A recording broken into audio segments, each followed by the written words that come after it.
Black Friday kampaniyaları yaradarkən bunları mütləq nəzərə almalısınız. Qara cümə mövsümü yaxınlaşır və bu fürsəti qaçırmaq olmaz. Uğurlu satışlar əldə etmək üçün bu fürsəti yaxşı dəyərləndirməlisiniz. İlk olaraq satış məqsədinizi müəyyənləşdirin. Qara cümə kampaniyasından nə gözləyirsiniz? Daha çox satış, brendin tanınması, yoxsa əldə olan məhsulların stoklarının bitməsi? Hədəfinizi müəyyənləşdirərək strategiyanızı ona uyğun qurun. 2. Cəlbedici təkliflər yaradın. Müştəriləri hərəkətə gətirəcək əlavə fürsətlər, məsələn, pulsuz çatdırma və ya bonus hədiyyələr əlavə edin. 3. Kampaniyanızın barəsində əvvəlcədən məlumat paylaşın. Hədəf auditoriyanızda maraq öncədən yaradın. Müştərilərinizin kampaniyanızdan vaxtında xəbərdar olmasını təmin edin. Onlara kampaniyanız barəsində məlumat göndərin. 4. Ən çox satılan məhsulları ön plana çıxarın. Son stok hissini yaradın.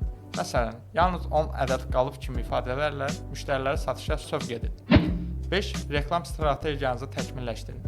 Black Friday açar sözlərinə uyğun hədəf reklamlar yaradın. Reklam büdcənizi məhsul kateqoriyalarına uyğun şəkildə bölüşdürün. Yaddan çıxarmayın ki, Black Friday təkcə satış deyil, həm də brendinizin müştərilər arasında möhkəmlənməsi üçün bir fürsətdir. Video sizin üçün faydalı oldusa bəyənməyi və videoların davamı üçün izləməyi unutmayın. Bununla bağlı hər hansı bir sualınız olarsa, şərh bölümündə qeyd edə bilərsiniz.